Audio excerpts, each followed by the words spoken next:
Até que Cristo se forme em vós, em mim, em ti.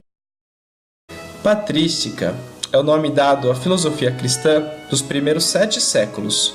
Elaborada pelos padres ou pais da igreja, ou os primeiros teóricos, daí patrística, consistia basicamente na elaboração doutrinal das verdades de fé do cristianismo e, assim, na sua defesa contra os ataques dos pagãos e contra as heresias. É contemporânea tanto do último período do pensamento grego como do último período do Império Romano. Bom, dada a culminante grandeza de Agostinho, a patrística será dividida em 3 períodos.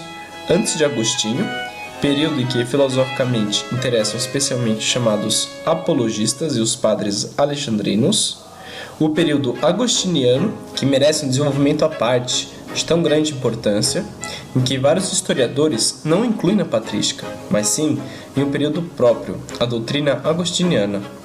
Depois de Agostinho, vem o período que logo após a sistematização do pensamento religioso vai representar a decadência da patrística. Em relação ao período pré-agostiniano, podemos dividi-lo em mais 3 fases. A primeira fase abarca o século II, compreendendo os padres apostólicos ou pais da igreja, os padres apologistas e os padres controversistas. Os padres apostólicos são representados principalmente por Clemente de Roma, Inácio de Antioquia e Policarpo de Esmirna. Eram escritores não canônicos que nos legaram as 2 primeiras gerações cristãs. Seus autores recebem o apelido de padres apostólicos, porquanto floresceram no templo de apóstolos, ou os conheceram diretamente, ou foram discípulos imediatos deles. Interessante notar que a conotação padre vem justamente dessa época, já que significa pai, reforçando o fato de que, sendo religiosos não canônicos, tinham como idealização os conselhos e não a imposição de leis e regimentos. Já os padres apologistas eram escritores cristãos dos fins do segundo século, que procuram de um lado demonstrar a inocência dos cristãos para obter em favor deles a tolerância das autoridades públicas e provar do outro lado o valor da religião cristã para lhe granjear discípulos. Seus escritos, portanto, são por vezes apologias propriamente ditas, por vezes obras de controvérsia e às vezes teses, e eram dirigidas às vezes contra pagãos, outras vezes contra os hebreus. Já os apologistas, mais cultos do que os padres apostólicos, frequentemente eram filósofos, como por exemplo São Justino Mártir. Ainda que não apresentasse uma unidade sistemática, continuavam filósofos também depois da conversão, e se esforçavam por defender a fé mediante a filosofia. E também, como já dito, haverá os padres controversistas. Também pertencentes ao fim do segundo século, distinguem-se dos apologistas por tentarem defender a doutrina cristã contra os hereges. A heresia que mais os atraía era o gnosticismo, que se pode considerar como uma forma de racionalismo dos primeiros séculos cristãos. Estudando essas manifestações pagãs, pretendiam mais ou menos resolver a religião, revelada e sobrenatural, na gnose, ou seja, na filosofia. Depois do segundo século, vamos ter a segunda fase pré-agostiniana, que abarca o século III, destacando-se a escola de Alexandria, no Egito, e os padres africanos, isto é, os padres latinos do norte da África. Foi o tempo em que o pensamento cristão ganhou corpo e visibilidade no mundo cultural. Enquanto os padres alexandrinos tiveram uma boa estima do pensamento helênico, os padres africanos olharam-no com suspeita. Entre os primeiros ressaltaram-se Clemente de Alexandria e o grande Orígenes. Entre os africanos, o maior nome é Tertuliano.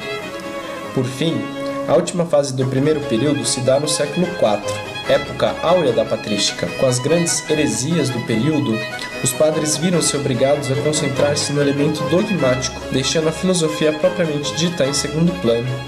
A divisão da patrística em oriental, grega e ocidental, latina, foi acentuado, o que foi corroborado pela separação do Império Romano em oriental e ocidental. Os padres gregos eram mais voltados para questões especulativas, teológicas, enquanto que os latinos dedicaram-se mais aos problemas morais, disciplinares e políticos. Entre os primeiros despontam Atanásio, Gregório Nazianzo, Gregório de Nissa e João Crisóstomo. Entre os últimos distingue-se Ambrósio e Jerônimo.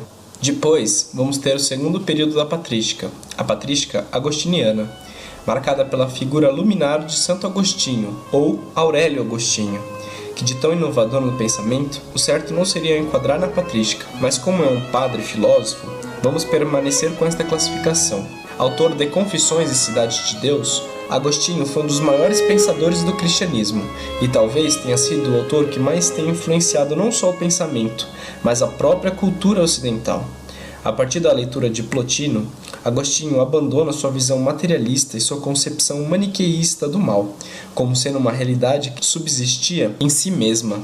O neoplatonismo o fez ver o mundo e o homem sob um prisma totalmente novo e o predispôs a compreender e aceitar a verdade revelada pelo cristianismo.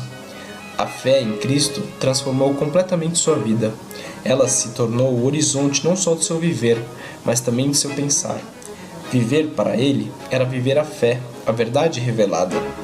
Para ele, viver a dimensão divina era a mesma coisa que viver a dimensão humana, porque pelo batismo o homem se diviniza. Por isso, o filosofar, o explicitar do sentido de nossa existência, só podia acontecer a partir e dentro dessa experiência viva da fé.